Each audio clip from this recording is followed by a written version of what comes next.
Let's break down the Ireland for All NGO march in Dublin yesterday. Firstly, let's remember more than half of the NGO's 10.5 billion funding annually comes from the state.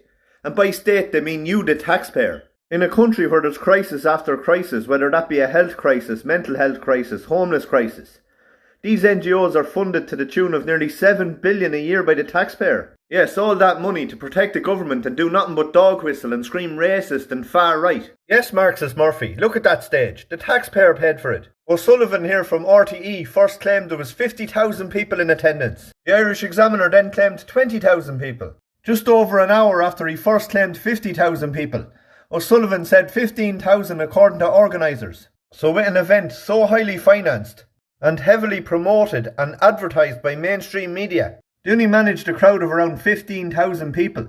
A crowd of NGO minions, people who can't tell their arse from their elbow. And you can be sure that the number of migrants or refugees these people house between them adds up to zero. The controlled trade unions were there to support lower wages for the Irish working class people they're supposed to represent. It should come as no surprise to anyone either that Stephen Bedford was there, the man who during the week live-streamed himself running over concerned parents. 15,000 people and not an Irish flag to be seen.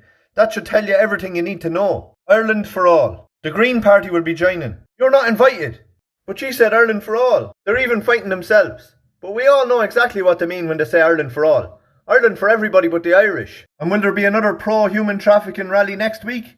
No, there won't be. Because they're not viable, they're not financially sustainable, and they're not grassroots. The fact is, more grassroots come out me dog's arse. Ireland's full.